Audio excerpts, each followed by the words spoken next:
નમસ્કાર મિત્રો, જય શ્રી કૃષ્ણ. સ્વાગત છે તમારું ફરી એકવાર આપની ભક્તિ ચેનલ JK કાચરિયામાં. આજે આપણે આધ્યાત્મિક ચર્ચા કરવા માટે અહીંયા એકઠા થયેલા છીએ. તો અમદાવાદથી શ્રી સગનભાઈ પરમાર આવ્યા છે.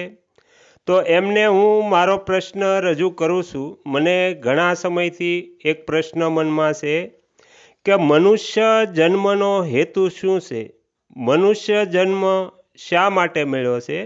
તો હું મારો પ્રશ્ન સગનભાઈને રજૂ કરું છું. સગનભાઈ, મનુષ્ય જન્મનો હેતુ શું છે? શા માટે મળ્યો છે? એ અમારા દર્શક મિત્રોને તમે જણાવો. અને સગનભાઈ, બીજો પ્રશ્ન છે કે મનુષ્ય જન્મ સ્વતંત્ર છે કે પરતંત્ર?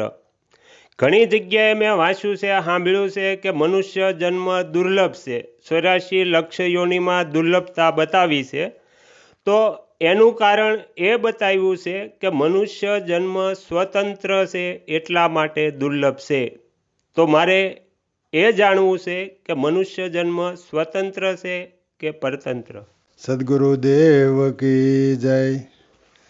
આમાં એવું છે કે મનુષ્ય જન્મ ઈશ્વર પ્રાપ્તિ માટે દરેક માણસને મળે છે.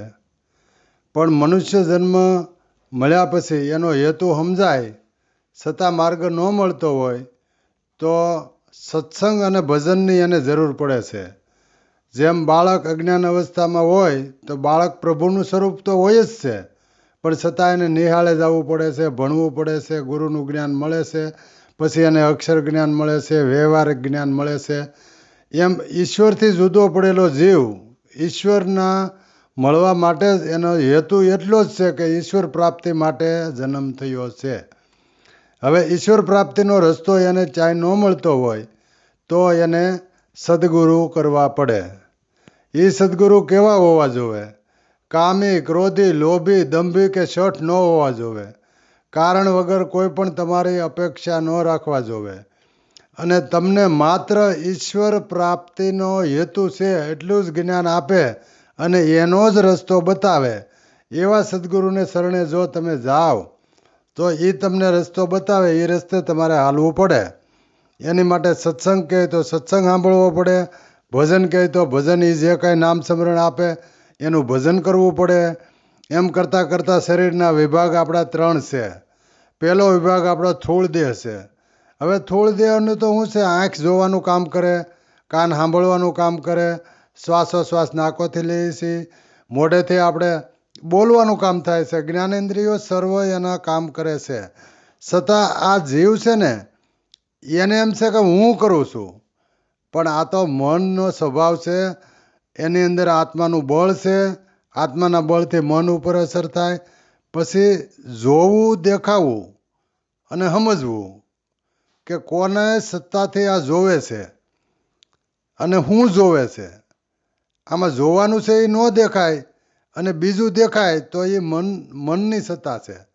તો જ્યાં સુધી મનની સત્તા છે ત્યાં સુધી ઈશ્વર પ્રાપ્તિ થતી નથી.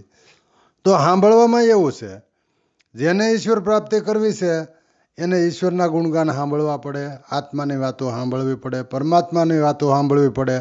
એને બીજી કોઈ કામાદી શત્રુઓ તમને રંજાડે એવી વાતો સાંભળવા જાઓ કે કોઈ કલેશ થતો હોય ત્યાં તમને મજા આવે અને સત્સંગમાં મજા ન આવે તો ઈશ્વર પ્રાપ્તિમાં તમારે મોડું થાય અથવા ન પણ પામી શકો. કારણ કે આ તો મનુષ્ય જન્મ છે, મળ્યો છે, એનો સમય પૂરો થાય એટલે ઓટોમેટિક એનો નાશ થઈ જવાનો છે.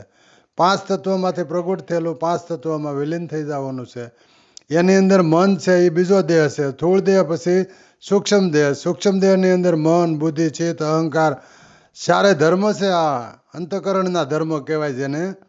હવે અંતકરણના ધર્મ તો ગુરુ મહારાજ બતાવી શકે કે ચિત્ત કોને કહેવાય, મન કોને કહેવાય, બુદ્ધિ કોને કહેવાય, અહંકાર કોને કહેવાય. એની આગળ ત્રીજો દેહ આવે કારણ દેહ. કારણ દેહમાં જ્ઞાન પડ્યું છે અને અજ્ઞાન પડ્યું છે. તો હવે જ્ઞાનની દ્રષ્ટિમાં જોઈએ તો ગુરુ જ આપણને બતાવે કે આવું જીવન જીવાય, જેને જ્ઞાન કહેવાય. આનાથી વિપરીત જીવશો તો અજ્ઞાન કહેવાય. જો અજ્ઞાનમાં તમે જીવશો તો તમને ઈશ્વર પ્રાપ્તિ થશે નહીં. તો તમારો જીવન વ્યર્થ જાહે. કારણ કે આ લોકમાં તમે જ્ઞાનમાં રહો તોય જીવા હે, અજ્ઞાનમાં રહો તોય પણ જીવા હે. જો જ્ઞાનમાં રહો તો મનને શાંતિ મળશે. ધન સંપત્તિ પુત્ર પરિવાર સગા વાલા જે કાંઈ છે એ અહીંયા જન્મ પછી તમને મળેલું છે અને તમારી હારે એ બધી વસ્તુ અહીંયા જ છૂટી જાય. તો કાયમ રહેવાવાળી સંપત્તિ મોઢેથી હું બોલું તમે સાંભળો અને સમજાઈ જાય એવી વસ્તુ છે નહીં. કારણમાં જ્ઞાન પડ્યું છે એ જ્ઞાનની અંદર તમે તરબોળ થઈ જાઓ. કેવા કે એક સ્ત્રી હોય પાણીનું બેડું ભરીને આવતી હોય, એના માથે બેડું હોય, કાખમાં એક છોકરું હોય, આંગળીએ એક છોકરું હોય અને સામે એને બેનપણી મળે. બેનપણી યારે વાતો કરતી જાય, લટકા કરતી જાય, છોકરું કાખમાં હોય ને ઊંચું ચડાવતી જાય, હારે ઓલું બીજું કવરાવતું હોય એને આંગળીએ પકડીને આમ ખેંચતી જાય અને બેડું લડે ને તો એને માથું હલાવીને હરખ્યું કરતી જાય. એમ તમે સંસારના વ્યવહાર એવા કરો કે એ સંસારમાં તમારે બધું આડાવડું છા કરે, કોઈ કવરાવા કરે, કોઈને ઊંચા કરવા, કોઈને નીચા કરવા, બધું ગોઠવતા ગોઠવતા ગુરુની આજ્ઞામાંથી તમારી સુરતા હટવી ન જોવે. જો આવી તમારી જ્યારે વૃત્તિ બની જાય ત્યારે આ વાત સમજાય કે આપણને શું કીધું છે, શું કરવાનું છે અને શું કરવાથી ઈશ્વર પ્રાપ્તિ થાય, આપણો હેતુ છે એ કઈ રીતે પૂરો થાય, એ માટેની આ વાત છે. બાકી કહેવાથી તરત સમજાય એવું નથી. આને તો આશ્રણમાં મેળવું પડે અને જેણે આશ્રણમાં મેલ્યું હોય એ તમને આપે તો એનાથી તરત જ તમને એનો પ્રભાવ પડે.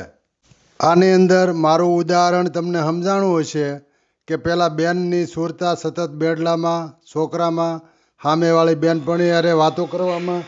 તો મેં જે ઉદાહરણ આપ્યું પનિહારીનું, એ પનિહારીનું બેડલામાં ધ્યાન હોય, છોકરામાં ધ્યાન હોય, સખી હારે વાતો કરતી હોય, છતાં એનું બેડું ન પડે, છોકરું ન કવરાવે અને વાતમાંય ભૂલ ન પડે.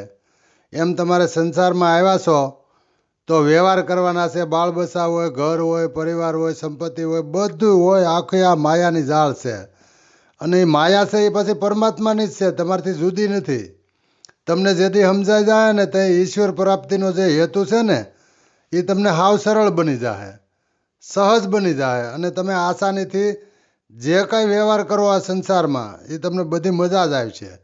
પણ એ બતાવવાવાળા કોઈ ગુરુ એવા મળવા જોવે કે હવે રસ્તો તો બતાવી દીધો કે આ પનિહારીનું બેડલું, બધી વાત બરોબર, સખી હારે વાતો કરે એ વાતે બરોબર, પણ એની માટે તમારે બેડું રાખવાની રીત એને કોકે બતાવી છે ને. એની માએ હોય બતાવી, એની ભાભીએ બતાવી હોય, કોઈ બેનપણીએ બતાવી હોય કે બેડું આ રીતે માથે હોય. આગળના વિડીયો જોવા માટે આ ચેનલને આ રીતે સબસ્ક્રાઈબ કરો અને આવનારા વિડીયોનું નોટિફિકેશન મળી રહે તે માટે બેલ આઇકન પણ દબાવો.